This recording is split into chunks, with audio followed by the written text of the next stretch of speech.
1974, New York. A large house that looked completely normal from the outside. The kind of place anyone would call a perfect dream home. But inside that house, something was hiding. Something that slowly changed every person who lived there. The DeFeo family lived in that house. Everything seemed ordinary. Laughter, conversations, everyday life. But one night, a boy named Ronald suddenly woke up at 3:15 a.m. The house was silent. He quietly stepped out of his room, and there was a strange emptiness in his eyes. One by one, he shot his parents and all four of his siblings. The strange part was, no one screamed. No one tried to run. As if something had already taken away their ability to react, or as if they were under some kind of control. When the police caught him and asked, "Why did you do it?" he gave only one answer. "I didn't. The house made me do it. I heard voices. They told me to do it." Everyone assumed he was insane. The case was closed, but the real horror was just beginning. A year later, the Lutz family moved into the same house. George, his wife Kathy, and their 3 children. They knew about the murders, but they dismissed it as just a story. They believed nothing would happen to them. For the first few days, everything felt normal. The house was big, affordable, it seemed perfect. But slowly, the atmosphere began to change. At night, the house would suddenly become freezing cold, as if ice had filled the air. A foul, rotting smell started coming from the walls. One day, they noticed a strange green sticky liquid seeping out, as if the house itself was decaying. Every night, George would wake up at exactly 3:15 a.m. for no reason.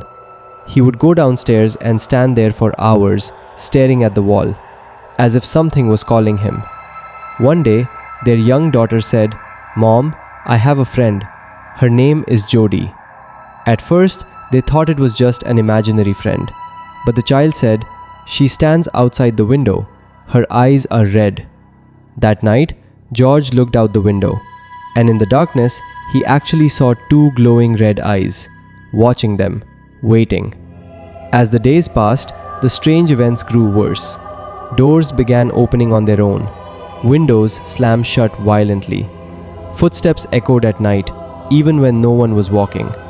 One night, Kathy woke up and saw George standing in front of the mirror, but his reflection had changed.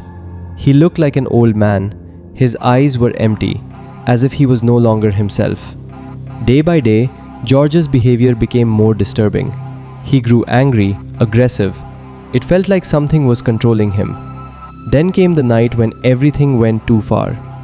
Loud noises suddenly filled the house, as if something was moving through every room.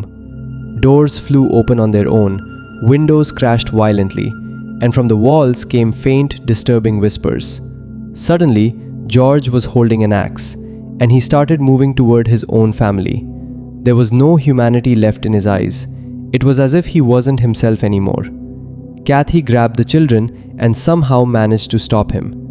That night, they realized if they stayed even one more day, they might not survive. Just 28 days, that's all it took.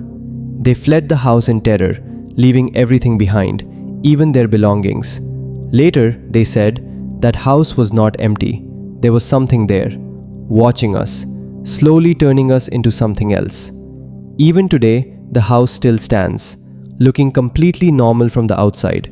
But people say that late at night, those windows sometimes show glowing red eyes. And maybe it's still waiting for the next family.